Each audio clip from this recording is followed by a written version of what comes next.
morning. Happy to see so many fine folks out here and so many smiling faces. I have a very peculiar background, attitude, and approach to the real world because I am a conjurer. Now, I prefer that term over magician because if I were a magician, that would mean that I use spells and incantations and weird gestures in order to accomplish real magic. No, I don't do that. I'm a conjurer who is someone who pretends to be a real magician. Now, how do we go about that sort of thing? We depend on the fact that audiences such as yourselves will make assumptions. For example, when I walked up here and I took the microphone from the stand and switched it on, you assumed this was a microphone, which it is not. As a matter of fact, this is something that about half of you, more than half of you, will not be familiar with. It's a beard trimmer, you see, and makes a very bad microphone. I've tried it many times. The other assumption that you made, and this little lesson is to show you that you will make assumptions, not only that you can, but that you will when they are properly suggested to you. You believe I'm looking at you. Wrong. I'm not looking at you. I can't see you. I know you're out there. They told me backstage that it's a full house and such. I know you're there because I can hear you, but I can't see you because I normally wear glasses. These are not glasses. These are empty frames. Quite empty frames. Now, why would a grown man appear before you wearing empty frames on his face? To fool you, ladies and gentlemen, to deceive you, to show that you, too, can make assumptions. Don't you ever forget that. Now, I have to do something, first of all, switch to real glasses so I can actually see you, which would probably be a convenience. I don't know. I haven't had a good look. Well, it's not that great a convenience. I have to do something now which seems a little bit strange for a magician, but I'm going to take some medication. This is a full bottle of Calms Forte. I'll explain that in just a moment. Ignore the instructions. That's what the government has to put in there to confuse you, I'm sure. I will take enough of these. Indeed, the whole container.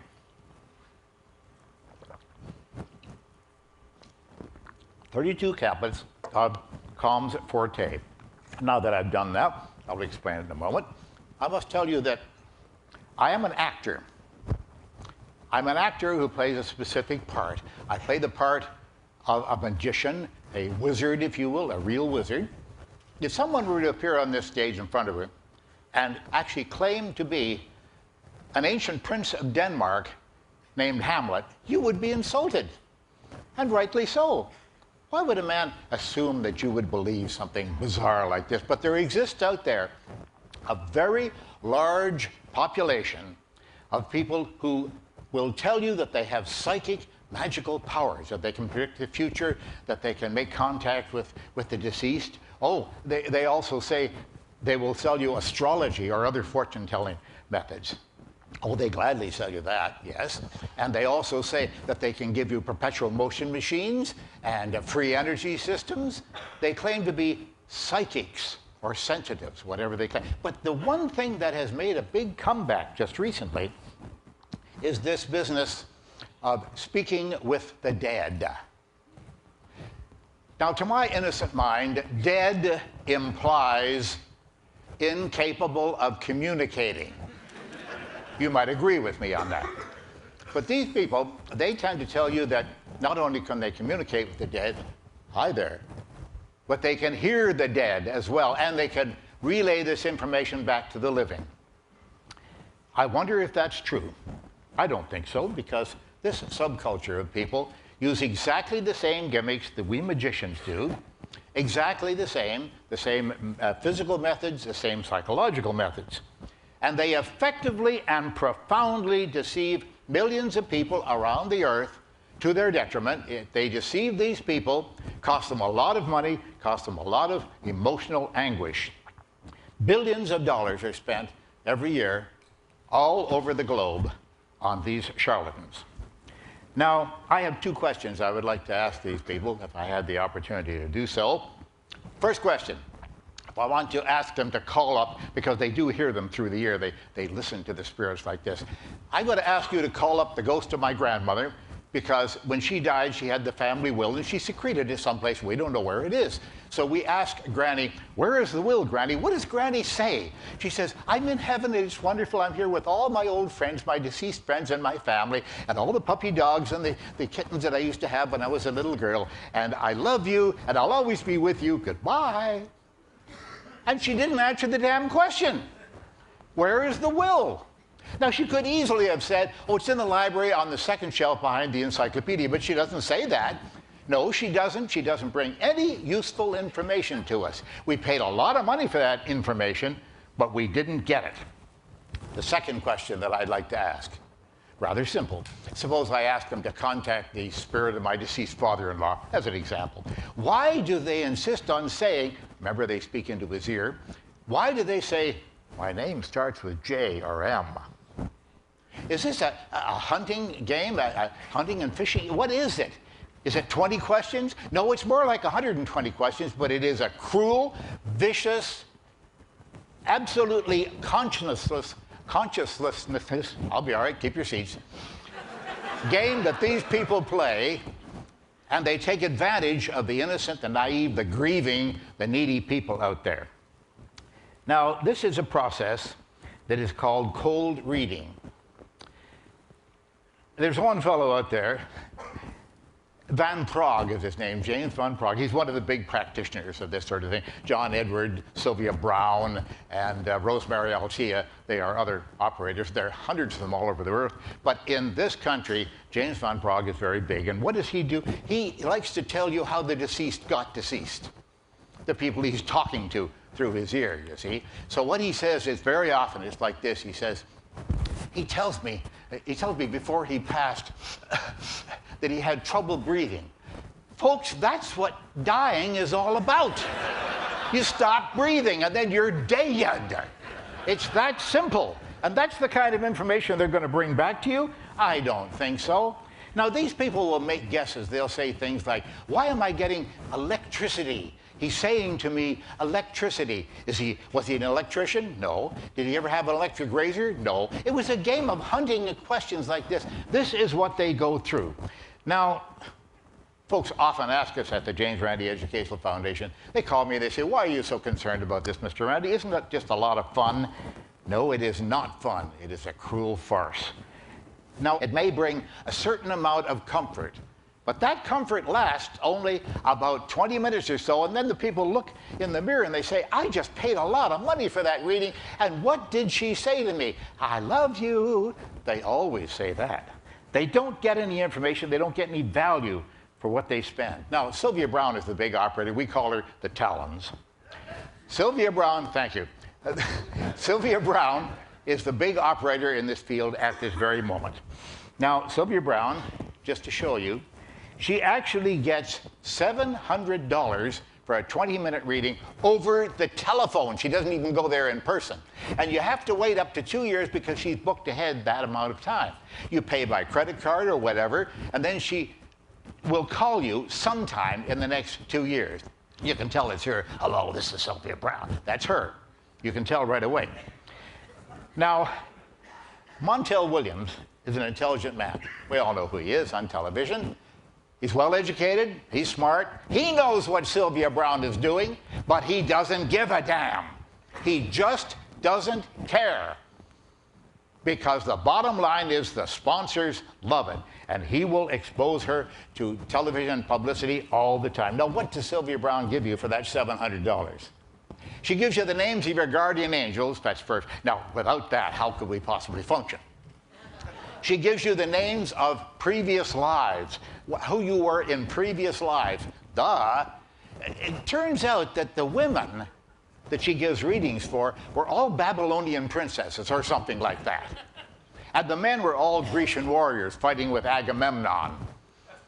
Nothing is ever said about a 14-year-old bootblack in the streets of London who died of consumption. He isn't worth bringing back, obviously. And the strange things, folks, you may have noticed this too. You see these folks on television. They never call anybody back from hell. Everyone comes back from heaven, but never from hell. If they call back any of my friends, they're not going to, well, you see the story. Now, Sylvia Browne is an exception.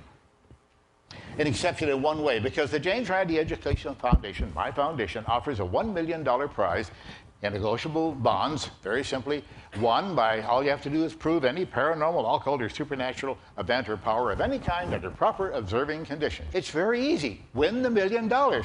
Sylvia Browne is an exception in that she's the only professional psychic in the whole world that has accepted our challenge. She did this on the Larry King Live show on CNN 6.5 years ago, and we haven't heard from her since. Strange. She said it, first of all, that she didn't know how to contact me. Duh. A professional psychic who speaks to dead people, she can't reach me.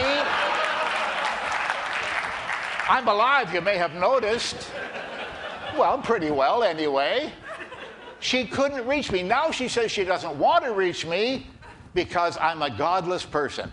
All the more reason to take the $1 million, wouldn't you think, Sylvia? Now, these people need to be stopped. Seriously now. They need to be stopped because this is a cruel farce. We get people coming to the foundation all the time. They're ruined financially and emotionally because they've given their money and their faith to these people. Now, I popped some pills earlier. I have to explain that to you. Homeopathy. Let's find out what that's all about. You've heard of it. It's an alternative form of healing, right? Homeopathy actually consists, and that's what this is. This is Calms Forte, 32 caplets of sleeping pills. I forgot to tell you that. I just ingested 6.5 days worth of sleeping pills. 6.5 days, that certainly is a fatal dose. It says right on the back here, in case of overdose, contact your poison control center immediately, and it gives an 800 number. Keep your seats, it's going to be okay. I don't really need it. Because I've been doing this stunt for audiences all over the world for the last 8 or 10 years, taking fatal doses of homeopathic sleeping pills. Why don't they affect me?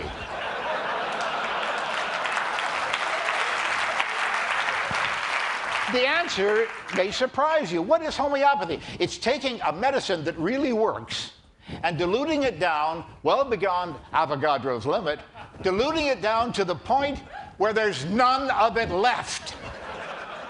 Now, folks, this is not just a metaphor I'm going to give you now. It's true. It's exactly equivalent to taking one 325 milligram aspirin tablet, throwing it into the middle of Lake Tahoe, and then stirring it up, obviously with a very big stick, and waiting 2 years or so until the solution is homogeneous.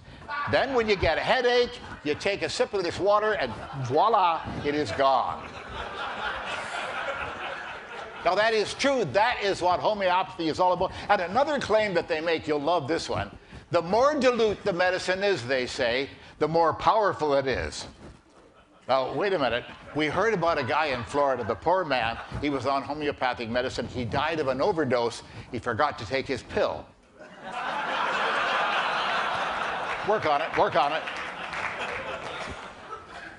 It's a ridiculous thing. It is absolutely ridiculous. I don't know what we're doing believing in all this nonsense over all these years. Now, let me tell you, the James Randi Educational Foundation is waving this very big carrot. But I must say, the fact that nobody has taken us up on this offer doesn't mean that the powers don't exist. They might, someplace out there.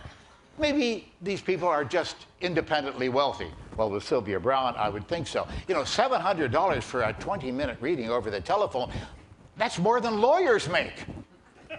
I mean, that's a fabulous amount of money. These people don't need the $1 million, perhaps, but wouldn't you think they'd like to take it just to make me look silly?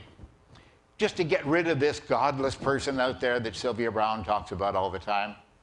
I think that something needs to be done about this. We really would love to have suggestions from you folks on how to contact federal, state, and local authorities to get them to do something.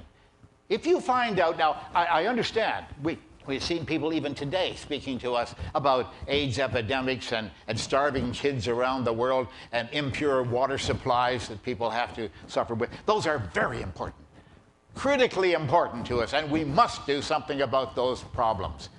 But at the same time, as Arthur C. Clarke said, you know, the rotting of the human mind, The business of believing in the paranormal and the occult and the supernatural, all of this total nonsense, this medieval thinking, I think something should be done about that. And it all lies in education. Largely, it's the media who are to blame for this sort of thing. They shamelessly promote all kinds of nonsense of this sort because it pleases the sponsors. It's the bottom line, the dollar line. That's what they're looking at. We really must do something about this. I'm willing to take your suggestions, and I'm willing to have you tune in to our webpage. It's www.randi.org. Go in there and look at the archives, and you will begin to understand much more of what I've been talking about today. You will see the records that we have. There's nothing like sitting in that library and having a family appear there and say that Mom gave away all the family fortune. She cashed in the CDs, she gave away the stocks and the certificates. That's really sad to hear. And it hasn't helped them one bit, hasn't solved any of their problems. Yes, there could be a rotting of the American mind and of minds all the way around the earth if we don't start to think sensibly about these things. Now, we've offered this carrot, as I say, we've dangled the carrot, we're waiting for the psychics to come forth and snap at it. Oh, we get lots of them, hundreds of them every year come by. These are dowsers and people who think that they can talk to the dead as well, but they're amateurs. They don't know how to evaluate their own so-called powers. The professionals never come near us, except in that case of Sylvia Brown that I told you about a moment ago. She did accept and then backed away.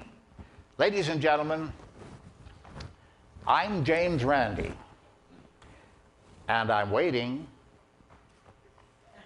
Thank you.